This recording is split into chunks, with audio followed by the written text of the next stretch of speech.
할렐루야. 여러분 주님 안에서 잘 지내셨죠? 이게 또 거룩하고 복된 주일날 이렇게 뵙게 돼서 너무 반갑습니다. 예수님의 이름으로 사랑하고 축복합니다. 자, 그러면 이제 시간 관계상 바로 하나님의 말씀을 듣도록 하겠습니다. 계속 기도 나갈게요. 오늘은 이제 역대상 16장이 되겠습니다. 자, 그러면 16장 1절 말씀을 봉독합니다. 그들이 하나님의 궤를 들여다가 다윗이 궤를 두려고 쳐놓은 장막 안에 궤를 옮겨 놓고 나서 하나님 앞에 번제와 화목제를 드렸다. 아멘, 아멘. 예. 자, 16장은요, 제목을 법궤를 옮긴 후의 감사와 찬양, 그렇게 이제 잡아보았습니다.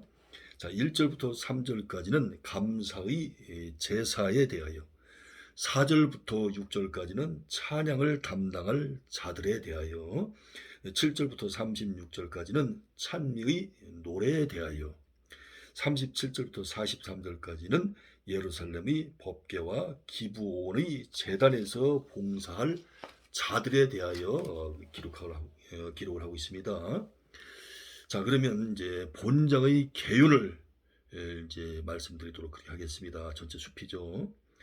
다윗에게 있어서 다 이루어지기까지 결코 만족할 수 없었던 일은 하나님의 법궤를 예루살렘 성으로 옮겨오는 것이었습니다. 그런데 다윗이 그처럼 갈망하던 일이 전장에서, 즉 15장에서 성취되자 다윗은 번제와 화목제를 드리게 되었으며 백성들을 축복하게 되었습니다. 또한 찬송의 시를 지어 여호와께 찬양하기도 하였습니다.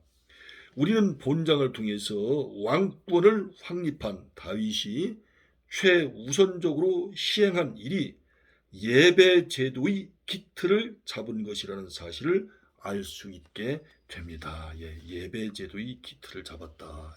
굉장히 중요한 말입니다.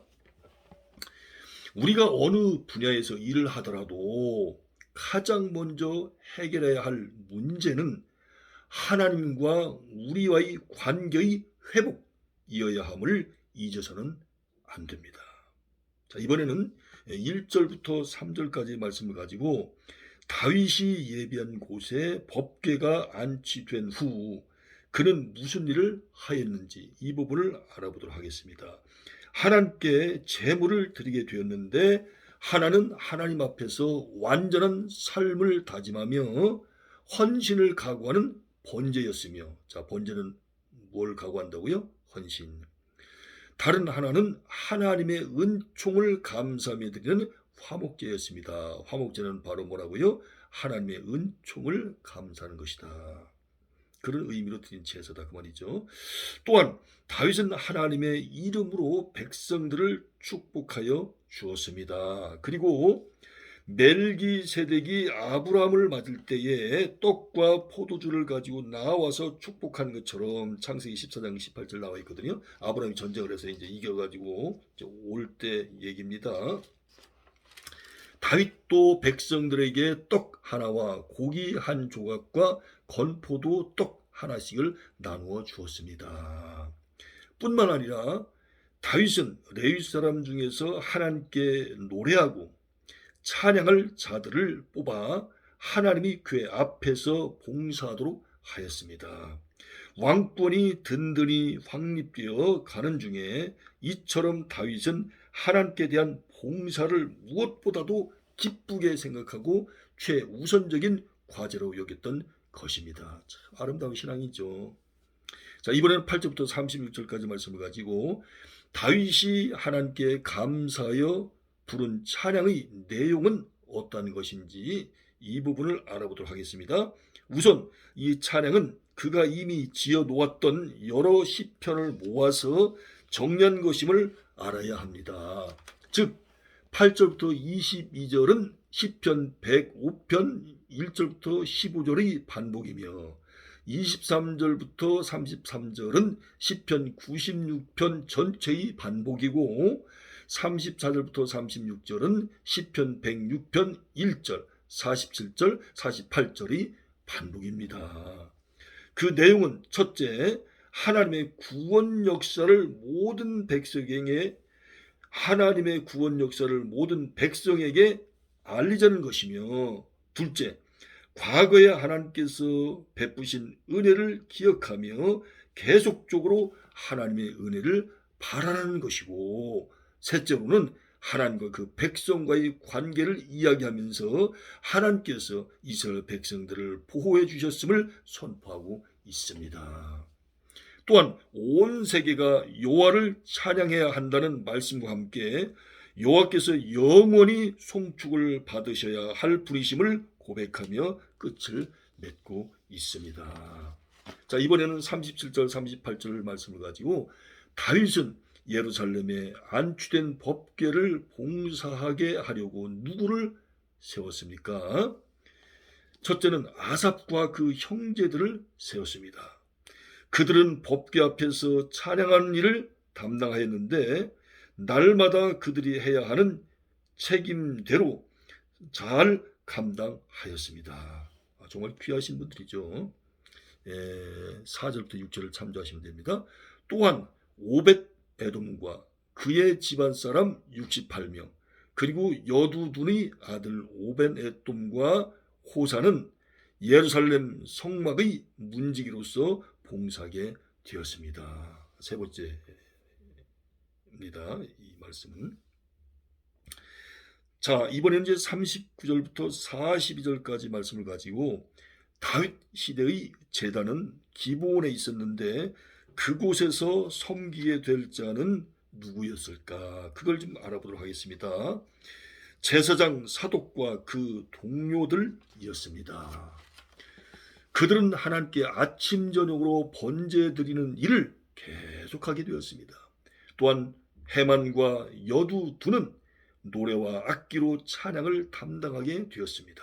이처럼 하나님을 위해서 모든 사람들은 각자가 봉사해야 할 영역이 있는 것입니다. 우리 각자의 다 영역이 있죠. 과연 여러분들은 어느 분야에서 하나님을 섬기는 것이 가장 좋을 것이라고 생각하고 계십니까? 자, 이번에는 43절 말씀을 가지고 법궤를 안치한 다윗이 법궤를 받드는 제도까지 확립한 후 집에 돌아갔을 때 무슨 일이 있었습니까? 다시 한번 읽습니다. 법궤를 안치한 다윗이 법궤를 받드는 제도까지 확립한 후 집에 돌아갔을 때 무슨 일이 있었습니까? 첫째는 온 백성이 집으로 간 후 다윗도 자기 가족들을 축복하려고 왕궁으로 돌아갔습니다. 둘째로, 그러나 축복을 빌려던 다윗의 생각은 산산조각나서 무산되고야 맙니다. 그럼 왜 산산조각이 났을까요? 그것은 세 번째로 다윗의 아내 미갈이 그를 조롱했기 때문인데 이로 인해 다윗은 오히려 저주의 말을 하게 되었던 것입니다. 축복하러 갔는데 저주의 말을 하게 되었어요. 너무 화가 나니까 그렇게 했겠죠. 사무엘하 6장 20절부터 23절을 참조하십시오. 넷째로, 한 가족의 가장이 집안을 위해 축복을 빌며 하나님의 뜻대로 가족을 이끌기 위해 노력할 때 이에 대해 조소하는 아내나 자식들이 있음은 참으로 안타까운 일이죠. 다섯 번째로, 한편 우리는 자신이 왕임에도 불구하고 나라를 다스리고 백성들을 지도하는 공적인 임무뿐만 아니라 한 가정의 가장으로서의 신앙적인 책임을 다하며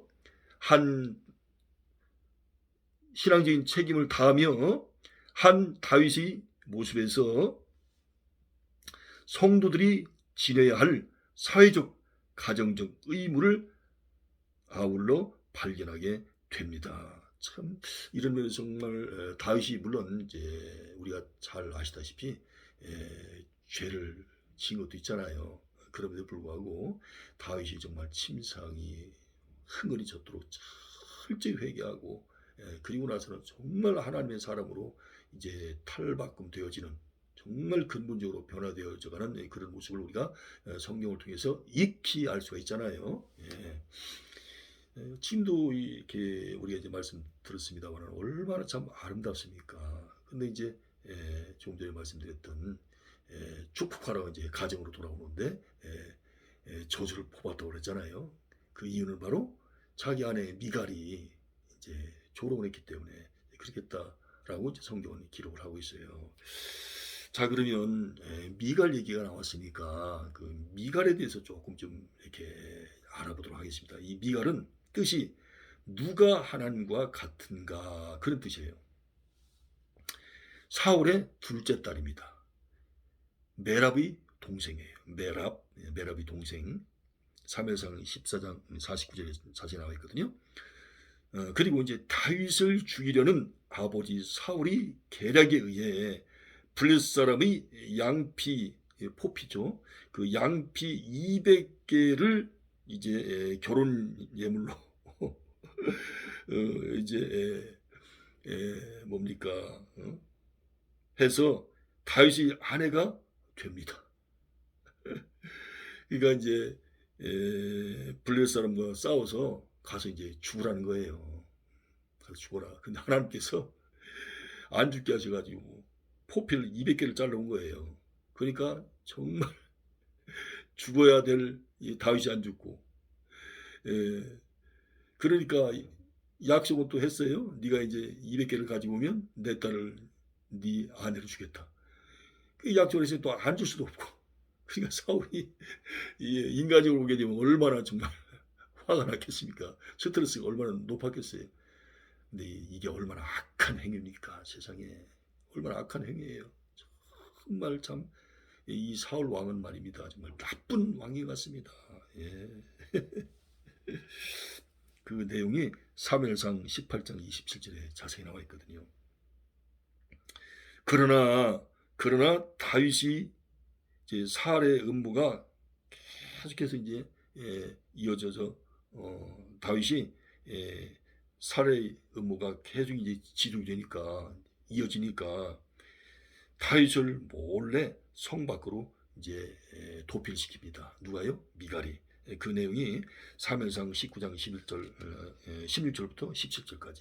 사무엘상 19장 16절부터 17절에 나와 있거든요. 자꾸 이게 발음이 자꾸 꼬이네요. 그러나 다윗이 살해 음모가 지속되자 다윗을 몰래 성 밖으로 도피를 시켰다. 그것이 사무엘상 19장 16절 17절에 나와야 돼. 그 말입니다. 이럴 때는 굉장히 이 미갈이가 아주 다윗을 굉장히 잘했던 것 같습니다. 다윗에게. 근데 이제 아까 말씀드렸지만 이렇게 자기 남편 다윗에게 잘했었던 그런 미갈이가 왜 이렇게 조롱을 했느냐. 이제 그게 이제 퀘션 마크, 물음표 아닙니까? 의문점이잖아요. 그 후 사울이 강요에 의해 발디엘과 이제 재혼을 합니다. 결혼을 해요. 그 내용이 사무엘상 25장 44절에 나와 있거든요. 그러니까 다윗과 잘 살고 있는 자기 딸, 다윗이 이제 사울의 사위 아닙니까? 사울 왕은 다윗의 장인 어른이시고, 어쨌든 간에 결혼해서 잘 살고 있는 그런 이제 자기 딸 미갈을 뺏어다가 세상에 발델과 강제 결혼시켜버린 거예요. 아마 이때 굉장히 아마 다윗도 상처를 받고 미갈도 상처를 받았을 것 같아요. 그때 아마 어떤 결혼에 대한 트라우마가 있을 것 같은 생각이 들고요. 과연 정말 하나님이 살아계신가? 그러면서 원망도 있지 않았을까? 자기 아버지를 원망하는 거, 자기 아버지, 육신 아버지 사울왕을 원망하는 것은 말할 것도 없고 하나님께도 원망을 갖지 않았을까 하는 생각이 듭니다. 제 생각이 꼭 맞는지 모르겠습니다만은 성경이 자세히 그 내용을 이제 기록을 안 했기 때문에 제가 정확하게 이 말씀을 올리기는 좀 그렇습니다만은 우리가 상식적으로 생각해 볼 때 그런 생각이 들어요. 예. 마음에 상처가 있다는 거죠. 사울이 죽은 뒤 왕이 된 다윗의 아내로 다시 돌아오게 됩니다. 사무엘하 3장 15절에 나와 있거든요. 이제 사울이 죽고 나서 이제 다윗이 이제 왕이 되니까 다윗이 이제 다시 미갈과 합쳐요. 예. 그래서 다윗의 아내가 되거든요. 이제 다시 만나게 되니까 참 얼마나 참 기뻤겠어요. 근데 다윗 입장에서 볼 때는 자기 아내가 벌써 다른 남자와 잠자리를 했잖아요. 또 미갈도 비록 결혼 형식으로 그렇게 다른 남자와 이제 살았지만 가정을 꾸렸지만 다른 남자와 또 잠자리를 했잖아요. 그러니까 이게 참 굉장히 참 어떻게 뭐 이렇게 말로 표현하기가 좀 어려운 정말 복잡한 그런 이제 것들이 있지 않나 그런 생각이 듭니다. 뭐 일일이 구체적으로도 상세하게 자세하게 말씀을 좀 드리기는 못합니다만은 우리가 상식적으로 볼 때는 정말 잘 살고 있는 그런 가정을 깨가지고 말입니다. 다른 남자에게 강제로 결혼시켰어요. 근데 이제 자기 친정아버지가 돌아가셨어요. 그래서 다시 또 자기 첫째 남편을 또 만났어요. 그 마음이 정말 소통이 뻥 뚫린 것처럼 소통이 그렇게 됐을까요? 예. 예, 자기들이 뭐 일부러 그렇게 한 건 아니지만 이렇게 수동적으로 이렇게 된 것이지만 능동적이 아니고 적극적으로 하는 것은 아니지만 어쨌든 간에 지금 그렇잖아요. 그러니까 이제 뭔가 좀 불행한 거죠. 한마디로 얘기하면 결혼 생활이. 훗날 예루살렘으로 돌아오는 하나님의 법궤 앞에서 춤추는 다윗을 비웃다 평생 불림으로 지내게 되었다 그 말입니다. 가기를 못 가졌어요. 그 내용이 사무엘하 6장 14절부터 23절에 나와 있거든요. 예. 그러니까 이렇게 이제 하나님의 법궤가 올 때 다윗이 너무 기뻐서 이제 춤을 췄는데 그걸 이제 조롱을 하고 뭡니까 안 좋게 본 겁니다. 왜 그랬을까 미갈이가 왜 그랬을까? 아까 제가 좀 말씀을 올렸잖아요. 그게 뭔가 상처가 많은 거예요. 이 미갈이가. 예. 첫 번째 자기 남편과 함께 아름답게 행복한 결혼 생활을 하고 있는데 이걸 친정아버지가 다시 말하면 초대왕 사울이 찢어서 다른 남자에게 결혼을 시킬 때 정말 비참했을 것 같은 생각이 듭니다. 그때 이제 친정아버지도 원망할 수도 있겠고요. 또 자기 남편인 다윗도 원망할 수도 있겠죠. 아니면 하나님마저도 원망할 수 있잖아요. 그러니까 뭔가 이 내적으로, 심적으로, 정신적으로 굉장한 우리가 다 알지 못하는 어떤 소용돌이, 어떤 태풍이 그냥 온 머리가 다 뒤흔드는 뭐 그런 어떤 심적인 굉장한 어떤 요동, 어떤 몸부림, 거기에는 수없이 많은 어떤 좋은 감정, 안 좋은 감정까지 포함해서 예, 온몸을 갖다 뒤흔들지 않았겠는가. 그러니까 마음에 평강이 없었던 것 같습니다. 마음의 어떤 풍랑이 뭐 말로 다 할 수 없는 어떤 풍랑이 막 일어났던 것 같아요. 하여튼 제가 이제 이렇게 나름대로 이렇게 생각을 해보는 거예요. 뭐 제가 드린 말씀이 꼭 맞는 말씀인지는 모르겠습니다만은 하여튼 저 나름대로 이렇게 한번 생각을 해보았어요. 예.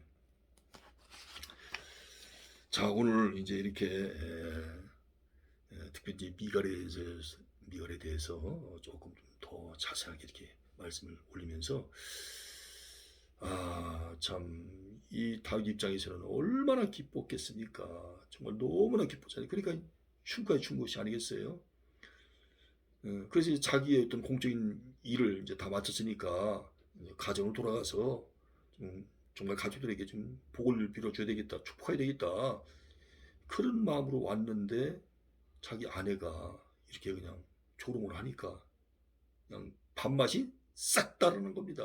우리가 이제 속된 말로 세상 말로 그냥 기분이 팍 잡쳐버렸던 거예요. 그게 결국 이제 축구를 하지 않고 저주를 퍼붓다 그랬잖아요. 예, 사실은 물론 기분이 안 좋았겠습니다만은 또 뭔가 자기가 생각한 대로 안 돼서 좀 속상했지만은 저주까지 했다고 하는 것도 또 좀 약간 고개가 갸우뚱해집니다. 예. 어쨌든 자기 부인이잖아요. 자기 아내잖아요.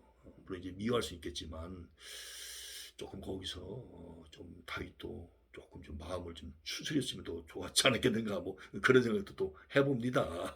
근데 뭐 역시 뭐 다윗이나 우리나 다 똑같은 사람 아닙니까? 예. 예. 창조주 하나님은 아니잖아요. 피조물이잖아요. 죄성을 가지고 있는. 자, 여러분, 오늘 또 우리 하나님 말씀, 귀한 말씀, 생명 말씀, 은혜의 말씀 또 잘 들었습니다. 우리 귀한 말씀을 주신 우리 하나님께 우리 영광 박수 드리겠습니다. 할렐루야, 야, 감사합니다. 여러분, 이번 한 주간도 예수님 안에서 정말 사랑하고 정말 축복하는 가운데서 늘 승리하시고요. 특별히 이제 오늘도 이렇게 봄비가 내리니까 너무 좋습니다. 온 대지가 촉촉히 이렇게 젖어 들어가는 것 같은데요. 이제 뭐 생명들이 그냥 뭐 산천초목할 것 없이 그냥 막 이제 새싹을 팍 왕성하게 막 키울 것만 같네요. 여러분 다시 한번 예수님 안에서 사랑하고 축복합니다. 이번 한 주간도 승리하십시오. 여러분 감사합니다. 고맙습니다.